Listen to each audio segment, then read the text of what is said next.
Here we go!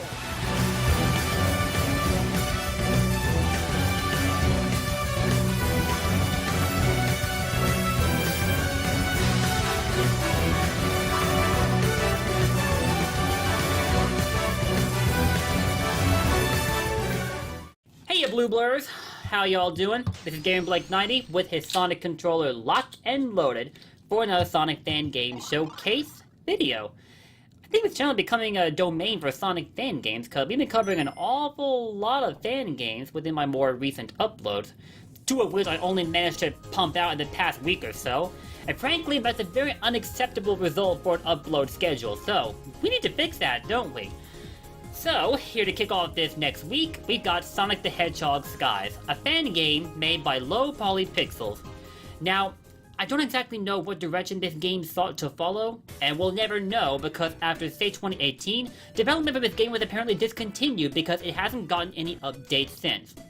And that's most unfortunate because though this demo offers very little in the way of gameplay experiences, I really enjoyed it, and hopefully you all will feel likewise as well.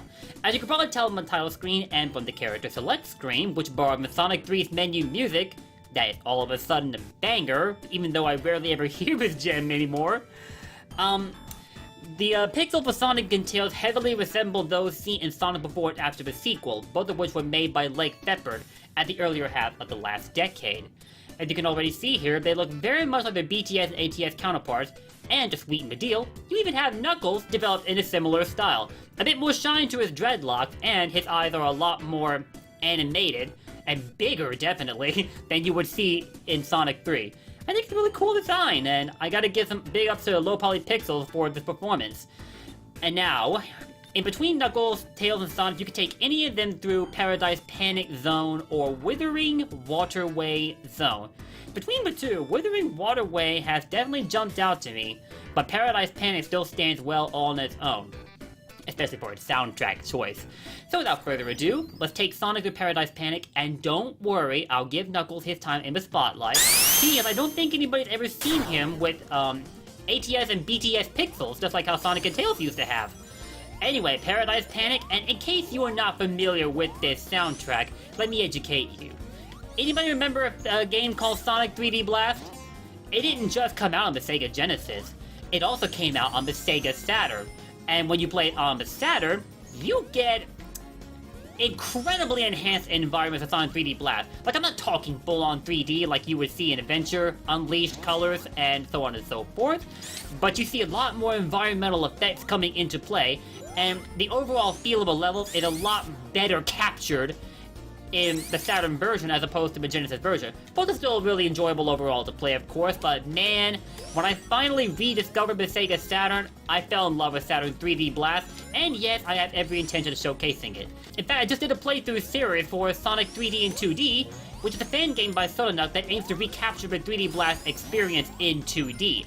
And if y'all haven't checked out that playthrough yet, I suggest you do so, because I plan to cover that game again for a full series, but with different characters. Two of which are unlockable, by the way. Anyway, we'll revisit that discussion later.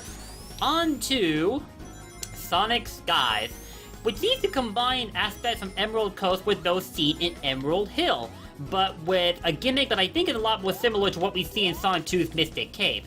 The spiked blocks protruding from inside the walls, be very careful of those as you could get taken by surprise if you're not ready for them.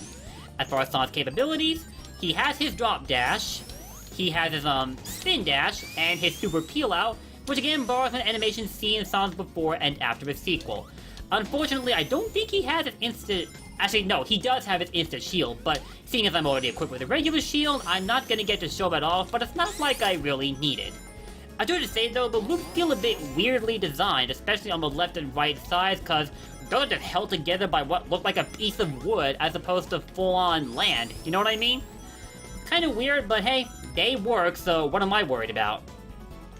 Let's see if we can make it up this wall. Also, be very careful, because you will find some spike beds inside the ceiling on some occasions. This is probably... no, it's not one of them. But there is a spike bed inside this wall, so we're gonna maneuver around that clean as can be.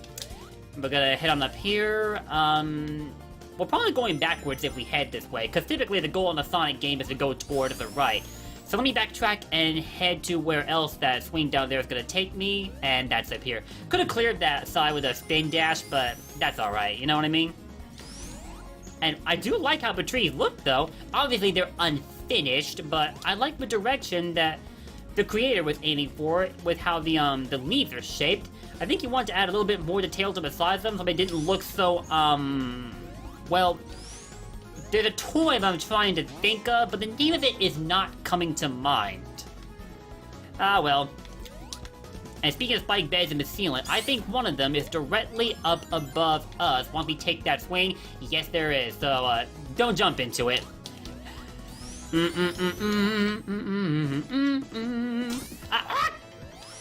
Obviously, you don't want to attack this boss from the underside because of the drill sticking out there. What's interesting, though, is that the one piloting the Eggmobile seems to be the fake Eggman that you see in Sonic 3, also known as the Egg Robo. And he's a big bad Knuckles' storyline in Sonic 3, whereas Sonic just gets the real article with Dr. Eggman. Anyway, that's it for this stage, and you also have your first mini-boss there.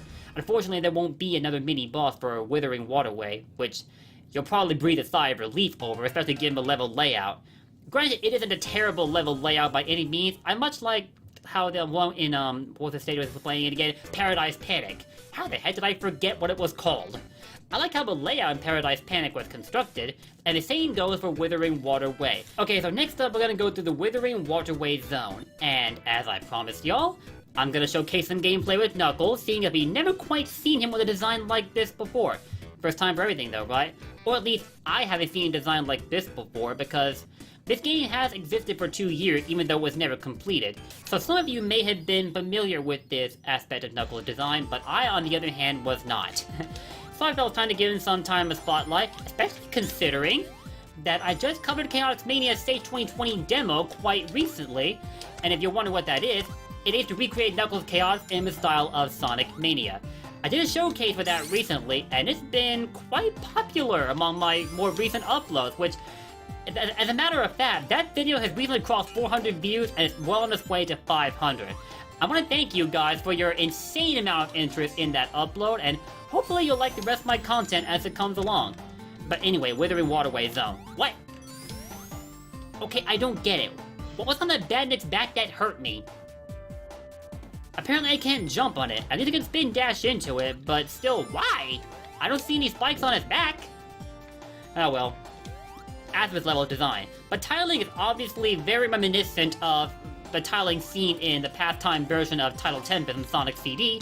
The mountains, on the other hand, I can't quite put my finger on. Maybe they came from Azure Link? And if they did, they were certainly given an overhaul in their coloring and whatnot, but I might be wrong where the mountains came from. I do know that the grass seen underneath the mountains is awfully similar to what you see with the Marble Zone in Sonic 1, that much for certain. And yes, there are these swings here, but you can take to get to sections directly across from you. But as Knuckles, they're not necessary.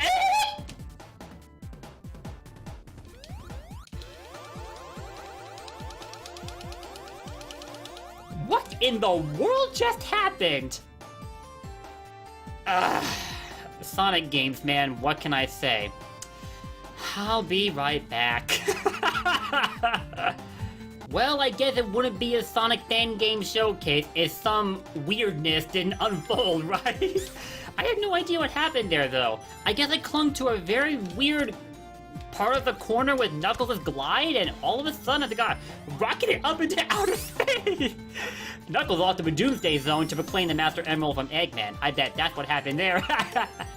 But what I was about to delve into was Knuckles' capabilities.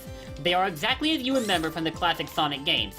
He can glide, and he can scale walls, and that's pretty much it. But you also have to contend with his end lag from his glide, as he'll crouch momentarily after landing, before he'll be able to move again. And also, his jump arc is much shorter than that of Sonic and Tails, which is annoying, especially for me, seeing as I tend to primarily play Sonic when I play games like this. I really don't like my characters to have low jump arcs, so I tend to steer clear of using Knuckles in any game. So I'll give him some time in the spotlight to at least experience his aspect of the storylines, because they tend to differ from that of Sonic and Tails, but all the same. Anyway, where were we? Oh yeah, Withering Waterway. I got done describing the background, and I believe the soundtrack is very much like that of what you hear from a lost labyrinth in Sonic 4.